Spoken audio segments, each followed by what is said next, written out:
It is time for entertainment news, and I'm doing this with the one and only unfiltered person that we have on Wake Up Nigeria. This is Lady Omiri.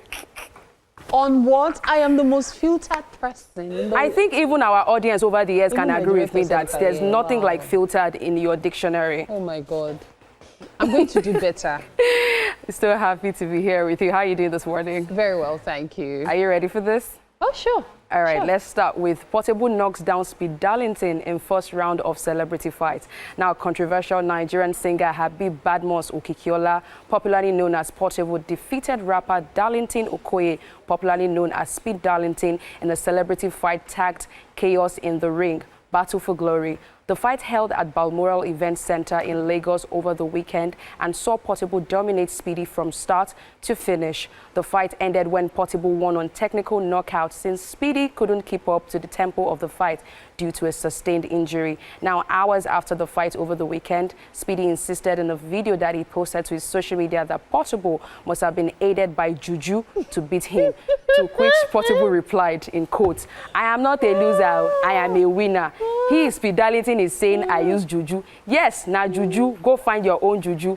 My fans, God bless you. Thank you for your support. Speedy also reacted to Burna Boy's gift of 20 million naira to Portable for defeating him in celebrity boxing match. Speedy threw shades at Burna, calling the Grammy winner his enemy and accusing him of keeping tabs on him to stay up to date with his progress. He wrote, and I quote, "Nobody watches you more than your enemy because they want to know if you're doing well. Long face sleeps on my page.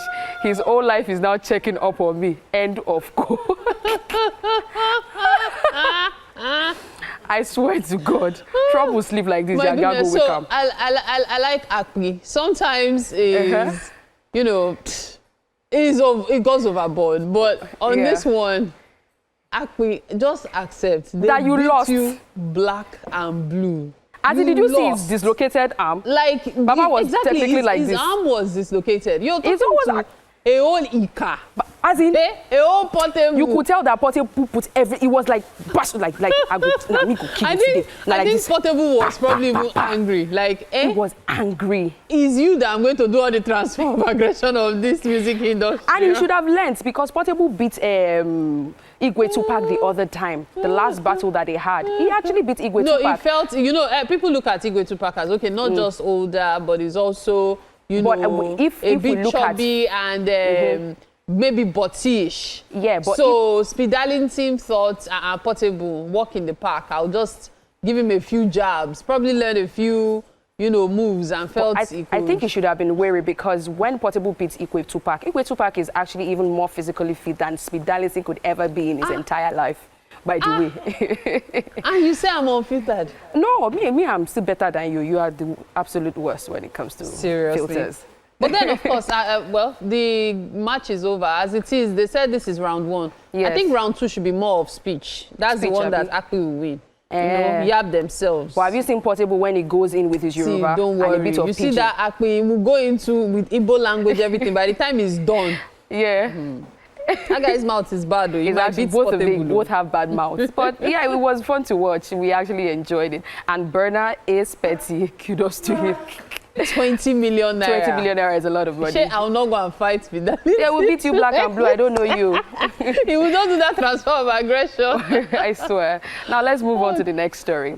Kendrick Lamar mocks Drake during his tour's opening night. Now, the Compton-bred rapper set things off by seemingly referencing one of Drake's disses aimed at him.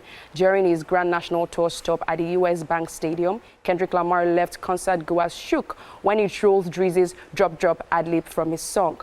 Family matters in the video footage posted on X. Now, Lamar appears to be seated for a fake deposition. An off-screen attorney can be heard mentioning Sunday, February 9th, the same date Lamar performed at the Super Bowl halftime show. The Compton native laughingly responded, and I quote, "I don't keep up with dates," end of quote. That's when the attorney asked whether this rang any bells before mimicking Drake's ad-lib, drop, drop, drop, drop.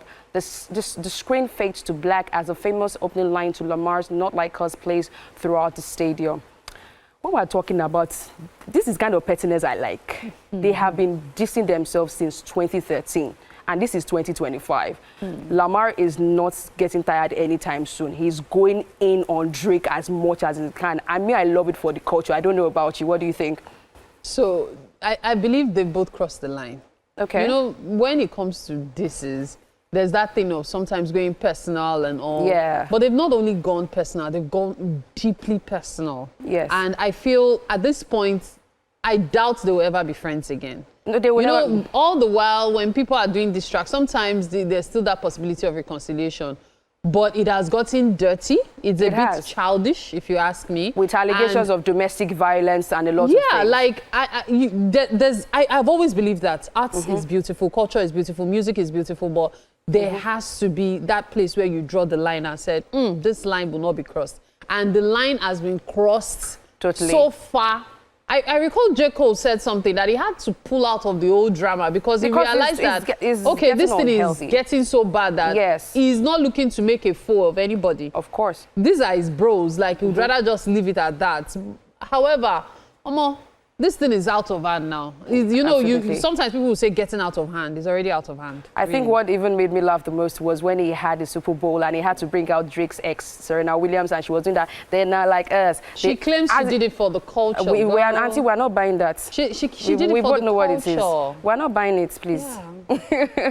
All right, let's move on to the next story. Burna Boy becomes first African artist to sell out in Paris. Now, global music sensation Burna Boy has made African music history, becoming the first African artist to headline a sold-out show at Stade de France in Paris on Friday, 18th April. With over 80,000 fans in attendance, the Grammy-winning artist delivered a powerful, high-energy performance filled with Afrofusion hits, live storytelling, and surprise moments that had the crowd on their feet from start to finish. Now, opening acts Nissi and Fireboy DML set the stage with a performance of Nobody, quickly igniting the atmosphere and trending across social media. Burna Boy kept the momentum going with a string of fan favorites, while also welcoming surprise guests to the stage, including Joe Duwe-File for their track For Campo, Daju to Roaring Chairs, and UK rapper Dave for their global hit, You Send Me the Location. He also surprised fans by bringing out Charlie Poppy, and together they performed a remix of Charlie Poppy's viral hit, Lahore, a moment that set the internet on fire. Now, the night was more than a concert. It was a celebration of culture, unity, and Burna Boy's global impact. The performance also underscores his popularity in France, where several of his singles have earned him multiple platinum status. Burna Boy's headline show at Stade de France marks another groundbreaking milestone in his career and a major win for African music on the world stage. Give it to Burna when it comes to this. And you know, things like this remind me of the strength and power of family. Absolutely. Now, a lot of people are aware of who Nissi is, right? Yes. But many people still don't realize that Nissi is Burna Boy's sister. Now, Nissi is also growing in her career. You know, of course, the old Charlie Poppy angle to he as, you know, helping his brothers and all. So it's always a pleasure to see people doing stuff to grow their family together. So I find that really commendable, she being the opening act, because, man, that's a big deal. And I'm happy for her, especially a sold-out concert like that. Now, to Burna Boy himself, is a fantastic artist. Let's leave all the drama aside. Burna Boy is good. He knows he is good. There's no denying that fact. And when you have sold out concerts like this, they are just further proof that it's not just mouthing off. It's not mouthing, and he's really here to stay. It's from that place he got the money to give up. Are you sure I did not give up with that 20 million naira before now? When did he turn into his manager, Lady Mary?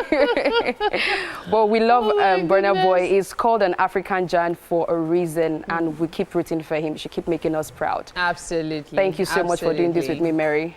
Thank you so much. It's a pleasure. And with this, we'll go on a short break. The show continues. It's to Wake Up Nigeria.